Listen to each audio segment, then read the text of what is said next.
ఫడ్నవీస్ తో చర్చలు ఉన్నాయి వచ్చేవారు. ఇంకెప్పుడండి మీ టైం అయిపోయినాక 3 సంవత్సరాలు పడుతుంది అంటే చర్చలకు. బీజేపీ మీకు హ్యాండ్ ఇన్ గ్లో ఉన్నదని వాళ్ళు ఆరోపిస్తున్నారు. ఎందుకంటే కాళేశ్వరం మీద ఎంక్వైరీ చేస్తే సంవత్సరం అయినా ఇంకా టేకప్ చేయలేదు, సిబిఐ విచారణకు ఆదేశిస్తే టేకప్ చేయలేదు, ఇన్ఫ్లుయెన్స్ చేస్తున్నారు. బీజేపీ బీఆర్ఎస్ రెండు ఒకటే అంటారు. బీజేపీతో మేము కలిసి ఉంటే ఆ రోజు మా కవిత గారిని ఎందుకు అరెస్ట్ చేసి ఉంటారు, ఎందుకు జైల్లో వేసి ఉంటారు? అప్పుడైతే కవిత బీఆర్ఎస్ పార్టీలోనే ఉంది కదా. ఇఫ్ యూఆర్ ఇన్ హ్యాండింగ్ లో మా నాయకుడి యొక్క కుమార్తెను అరెస్ట్ చేస్తారా, జైల్లో వేస్తారా? అసెంబ్లీ సమయంలో అరెస్ట్ చేయలేదు, పార్లమెంట్ ఎప్పుడు చేసినా మేము ఒకవేళ we are with BJP, why she was arrested, ఎందుకు చేశారు? ఇప్పుడు ఎందుకు సిబిఐ ఎంక్వైరీ చేయట్లేదు? సిబిఐ ఈడీ అసలు ఏదన్నా వేరే రాష్ట్రాల్లో పరుగులు పెడతాయి, ఇక్కడ ఎందుకు? నేను అంటున్నా, మరి ప్రధానమంత్రి గారు హోంమంత్రి గారు వచ్చి ఇక్కడ ఆర్ఆర్ ట్యాక్స్ అమలైతుంది, రాహుల్ గాంధీ రేవంత్ రెడ్డి ట్యాక్స్ 100,000 కోట్ల లూటీ చేస్తున్నారని చెప్పి మాట్లాడిన ప్రధానమంత్రి గారు ఎందుకు రేవంత్ రెడ్డి మీద సిబిఐ ఈడీ వేయట్లేదు? రేవంత్ రెడ్డి బడే బై చోటే వేల బంధమైంది, రేవంత్ మేరే సాత్ ఆజావ్, నాతో రండి అని ప్రధానమంత్రి గారు అంటున్నారు. మరి దీని వెనుక ఉన్న కథ ఏందని మేము కూడా అడుగుతున్నాం. But I will answer your question. అంటే ఆరోపణలు చేయడానికి మేము కూడా చేయడం ఈజీ అంటున్నా. అసలు దేని మీద చేయాలి? మీరు ఘోష్ కమిషన్ వేసిండ్రు. ఘోష్ కమిషన్ చిత్తు కాగితము, ఇది చెత్త బుట్టలో పడేయండి, దీని మీద ఎటువంటి చర్యలు తీసుకోరాదని రాష్ట్ర సర్వోన్నత న్యాయస్థానం హైకోర్టే చెప్పింది.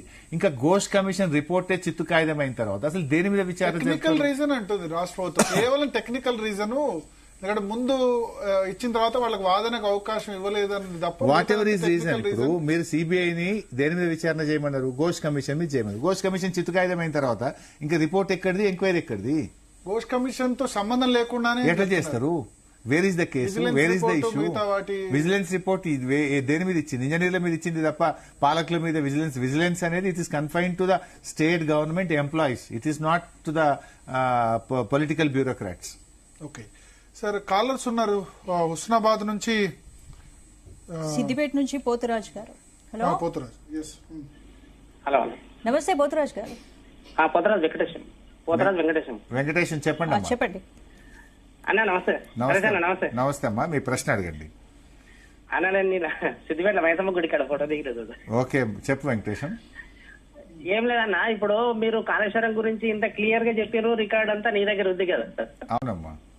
కేవలం ఏంటంటే ఇప్పుడు మీరు చెప్పింది ఏంటంటే రైతు ప్రయోజనాలను దృష్టిలో పెట్టుకుని మీరు చేసిన వరకు చాలా అభినందనీయం. అవునమ్మా. కాకపోతే ఏంటంటే వీళ్ళు చేసేది ఏంటంటే ఇప్పుడు ఆ కాళేశ్వరం కొద్దిగా కుంగినంత మాత్రాన ప్రతి పొలంలో కూడా ఒక ఒడ్డు పొంగ కుంగుతుంటది, నీళ్లు వాటర్ సోర్సెస్, భూమి అంత ఒక తీరు ఉండదు కదా.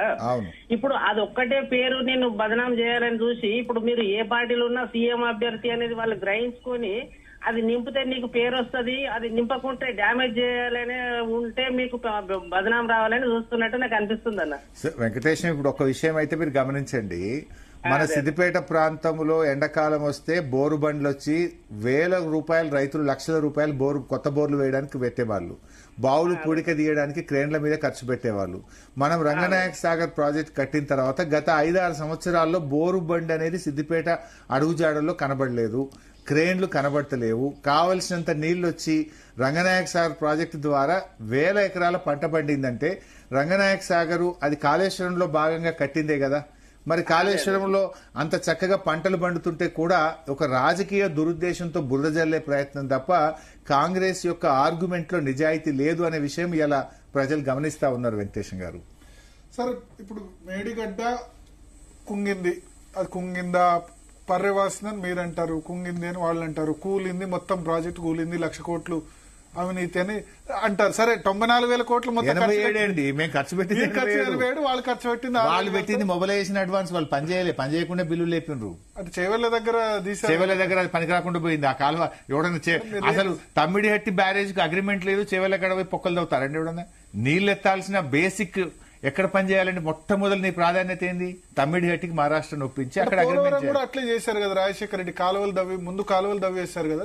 పోలవరంకు 2 జరిగినాయి. పోలవరంకు మీకు వాటర్ ఎలకేషన్ ఉంది, పోలవరంకు అనుమతి ఉంది, బచావత్ అవార్డులోనే పోలవరం ప్రాజెక్ట్ వచ్చింది. Polavaram has got all the clearances. 2 simultaneous గా జరిగినాయి.